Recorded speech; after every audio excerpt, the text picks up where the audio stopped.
Hi guys, क्या आप जानते हैं वर्ल्ड ऑर्गेनाइजेशन फॉरेन के एक आर्टिकल के मुताबिक we don't have enough soil left to grow food for the world within 50 years.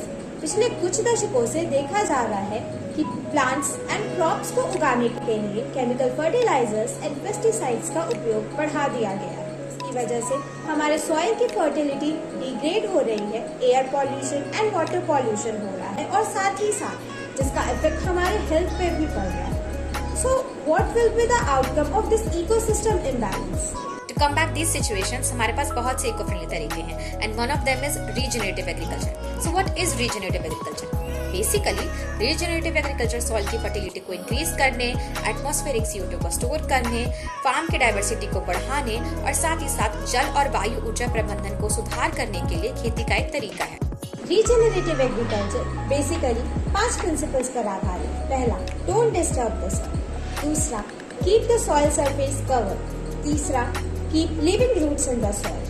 चौथा, bring back grazing animals to the land. पांचवा, grow diverse variety of crops. Regenerative agriculture के अंदर कई तरीके के प्रैक्टिसेस की जाती हैं, तो आइए कुछ मोस्ट यूज प्रैक्टिसेस के बारे में जानते हैं। First is organic cropping.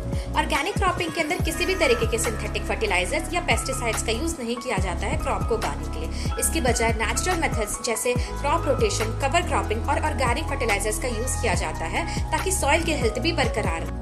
Agroforestry एक ऐसी कृषि व्यवस्था है जिसके अंदर एक ही पैच ऑफ लैंड पर ट्रीज एंड एग्रीकल्चरल क्रॉप्स साथ में उगाए जाते हैं, जिससे ज्यादा से ज्यादा उत्पादन हो सके और मिट्टी की उर्वरक क्षमता अच्छी हो सके। इसमें फॉरेस्ट्री एंड एग्रीकल्चरल दोनों साथ साथ चलते हैं।